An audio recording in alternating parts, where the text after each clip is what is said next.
अपना आप एक आइडिया लगाना, अपना सिस्टर के लिए, अपनी बुआ के लिए, अपनी कोई भी किसी भी रिलेशन में अगर आप शादी करना जाते हैं ना, तो आप देखते हैं कि लड़का कितना कमाता है। हमारे यहाँ यही दिक्कत है कि ये नहीं देखते आप प्रधानमंत्री किसको बनाना चाहते हैं। और अब देखो कोई भी टेंडर है तो उनको ना उसमें सोलवेंसी मांगी जाएगी, हैसियत मांगी जाएगी उस आदमी की। अब जैसे मैं जाता हूँ, अब मेरे पे तो खेत है, मेरे 100 बीघे खेत की वैल्यू जो निकालते हैं वो केवल 1 करोड़ निकालते हैं, और बराबर वाला मेरे बराबर वाला ही है, दूसरा कॉन्ट्रैक्टर है, उसके एक कोठी है केवल शहर में, उसकी वैल्यू जब निकालते तो 20 करोड़ निकालते हैं। और वो सारे कैप्चर इन्होंने कर रखे हैं। भाई एक मिनट सुनो ना, अब इन पैसे ही नहीं पे, सिस्टम ही नहीं का है। जब सिस्टम ही नहीं का है तो जो हमारे जैसे टेंडर हुआ हमारा इरिगेशन की कैनाल में से डिसल्टिंग करने का हुआ तो यही लेंगे। या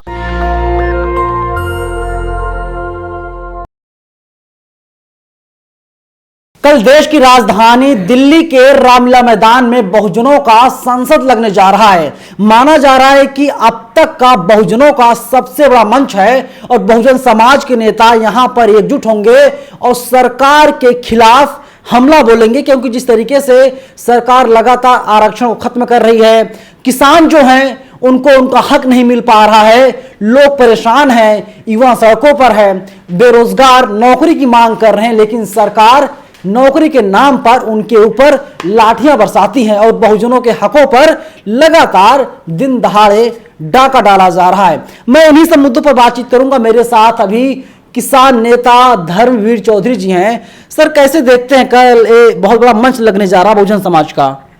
देखो, जिस हिसाब से जो सरकार है ना, जो इसके बहुजन समाज के साथ में जो अत्याचार करती है और उसको अपने अपने जितने भी उसके प्रोजेक्ट है या जितने भी उसकी जो आगामी जितनी भी योजना आती है ना, वो फिर वहीं डाइवर्ट होकर वो 3% वाले हैं ना, उन्हीं के पास चली जाती हैं। अब देखो कोई भी टेंडर है तो उनको ना उसमें सोलवेंसी मांगी जाएगी, हैसियत मांगी जाएगी उस आदमी की। अब जैसे मैं जाता हूँ, अब मेरे पे तो खेत है, मेरे 100 बीघे खेत की वैल्यू जो निकालते हैं वो केवल 1 करोड़ निकालते हैं, और बराबर वाला मेरे बराबर वाला ही है, दूसरा कॉन्ट्रैक्टर है, उसके एक कोठी है केवल शहर में, उसकी वैल्यू जब निकालते तो 20 करोड़ निकालते हैं। और जब हैसियत के हिसाब से जो टेंडर आते हैं ना, सबसे पहला पॉइंट इसी में यही है, ठेकेदारी में बहुसंख्यक को हिस्सा मिले। तो ये जो बहुसंख्यकों को हिस्सा तब तक नहीं मिलेगा क्योंकि उसका जो खेत है ना जो हमारा, या तो उसका सर्किल रेट इतना बढ़ाया जाए कि हम भी उस कोठी के बराबर में, 200 गज की कोठी वाला मेरे 100 बीघे खेत से ज्यादा वैल्यू रखता है, 20 गुनी वैल्यू रखता है, तो उसकी सोलवेंसी उतनी ही बन जाती है, हैसियत बन जाती है। उसी हिसाब से उसे दूसरी मांग क्या है आपकी? दूसरी मांग हमारी, देखो उच्च न्यायालय में जो बहुसंख्यक है ना, उनकी जो हिस्सेदारी है, आप देख रहे हैं उच्च न्यायालय में और जितने भी हमारे सुप्रीम कोर्ट है, वहां केवल हम मेरे हिसाब से केवल 2% ही SC ST OBC माइनॉरिटी सबको मिला के 2% भी नहीं है हम पूरे। क्या करेंगे? आपके लोग पढ़ते लिखते ही नहीं है, आपके लोग तो भैंस चराते हैं, दूध बेचते हैं।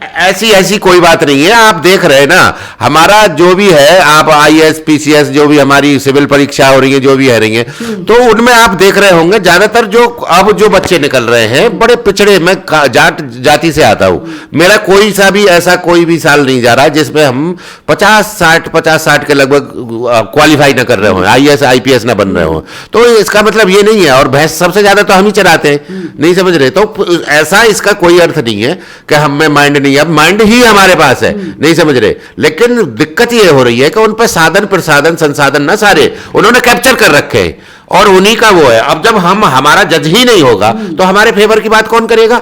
अब एक हमारा वो है लोकेंद्र गुंजर है, मध्य प्रदेश से बिलोंग करते हैं, और उन्होंने एक RTI डाली थी, RTI का उसमें हाईकोर्ट में वो लगाया था कि जो हमारी याचिका है आरक्षण के लिए, वो हमारी जो याचिका है उसको OBC का ही जज सुने, तो उस पर फाइन कर दिया, जुर्माना लगा दिया कि आपने ये क्यों डाला, आपने क्यों ये रेट डाली, तो क्यों डाली, क्यों भाई, क्यों नहीं मांग सकते हम? जब तुम्हारे सारे सिस्टम में जब हाई कास्ट ही बैठा हुआ है, 3% OBC है, उस पर बात क्यों नहीं करते? नहीं, OBC तो देखो मोदी जी नहीं है, वो मोदी जी तो एक्सीडेंटल OBC है। एक्सीडेंटल ये क्या होता है? नहीं, एक्सीडेंटल का मतलब ये होता है कि देखो जिसकी पैतृक जो व्यापार है, जिसका नहीं समझ रहे, उनका जो पैतृक जो काम है ना, वो व्यापार का है। अब हमारा जो पैतृक काम है, मेरी 7 पीढ़ी कृषि में चली, व्यापार तो कर रहे हैं, देश का। खेती में चली गई हमारी, तो खेती हर जो होगा, जो एससी पिछड़ा है ना, पिछड़ा उसको माना जाएगा जो खेती किसानी करेगा, मजदूरी करेगा, किसानी। और वो व्यापारी है जो, जिसको तराजू है, वो कभी बनिया,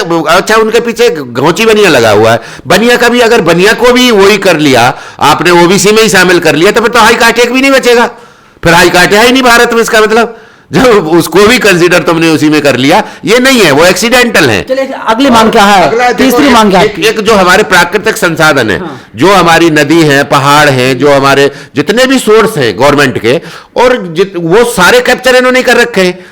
भाई एक मिनट सुनो ना, अब इन पैसे ही नहीं पे, सिस्टम ही नहीं का है। जब सिस्टम ही नहीं का है तो जो हमारे जैसे टेंडर हुआ हमारा इरिगेशन की कैनाल में से डिसिल्टिंग करने का हुआ, तो यही लेंगे, या हमको सैंड या कोड सैंड उसमें से निकालनी है तो यही लेंगे। जब लेना ही नहीं को है, जब पैसे ही नहीं पे, क्वालिफाई ये कर रहे हैं, सोलवेंसी ही नहीं की बन रही है, हैसियत ही नहीं की बन रही है, तो हमारा वैल्यू हम उसमें वही नहीं, कॉन्टेस्ट ही नहीं कर पाते, तो हमें टेंडर मिलेगा कैसे? और ये प्राकृतिक संसाधन है जो आदिवासियों का प्रवर्धन होना चाहिए उसमें, तो जब आदिवासी का उसी के यहां से और उसी की जमीन, जल जंगल जमीन उसी का अधिकार है, क्योंकि उसी ने उसको नेचर को और उसको रखा के रखा हुआ है, उसका कोई भी हिस्सेदारी उसमें नहीं है, और उसी को रोज बेचा जा रहा है, बड़े बड़े पूंजीपतियों को भेजा जा रहा है। मोदी जी देश के लिए लगातार काम कर रहे हैं, फिर भी आप उन पर अटैक कर रहे हैं। वे चाहते हैं बहुजन समाज आगे बढ़े, वे चाहते हैं कि बहुजन समाज को हक और हिस्सेदारी मिले। नहीं, मोदी जी अगर चाहते हैं तो आप ये देख लो, आप इन्होंने 10% आरक्षण जो उसको हाई कास्ट को, इकोनॉमिक जो वीकर है उसको दिया है, और एसएससी की वैकेंसी अभी निकली थी जिसमें 432 जॉब तो उसकी निकाली गई हैं, वीकर सेक्शन है जो इकोनॉमी से में वीक है, हाँ, और वो भी हाई कास्ट का, और जबकि इतना बड़ा ओबीसी है, ओबीसी की 418 एसएससी में इसी साल। आप बताओ ना, और वो जो जब अपने पीएसयू उनको प्राकृतिक संसाधनों को और अपनी फैक्ट्री इंडस्ट्री को जब सरकार की इनको बेके ही चले जाएंगे, तो उस आरक्षण का फायदा क्या होगा? बिल्कुल 2.5-3 लाख रुपए कमाने वाला ओबीसी जो है वो टैक्स भरेगा, क्योंकि अमीर है, उसके पास ज्यादा रुपए हैं, और वहीं जो 8 लाख रुपए सालाना कमाता है वो गरीब है, उसको आरक्षण दिया जाएगा कि भैया आप आइए, हम आपको रिजर्वेशन दे रहे हैं, आपको आरक्षण दे रहे हो और आप सरकारी नौकरी कर लीजिए, यही है ना। हाँ, देखो 40 साल हो गए एमएसपी के लिए किसान को दर दर भटकते हो। देखो किसान 80%, ये जो 85% वाले हैं ना, वो ही इनमें 95% ये किसानी ही करते हैं। अरे 95, लेकिन एक बात बताइए, आप 40 साल का जिक्र कर रहे हैं, नरेंद्र मोदी तो अभी 10 साल से हैं, 9-10 साल से हैं, उसके पहले कांग्रेस सरकार थी और तमाम सरकारें आई और चली गई, तो मोदी जी क्या गलती उसमें?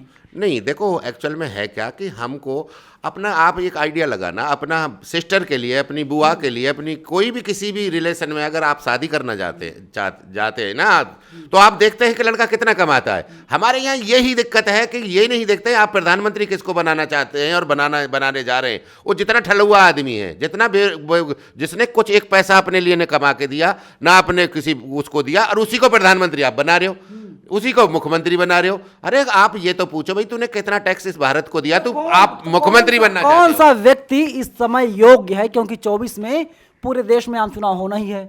नहीं, देखो किसी में कोई क्वालिटी है, किसी में कोई क्वालिटी है, खासियत कई कई तरह की है।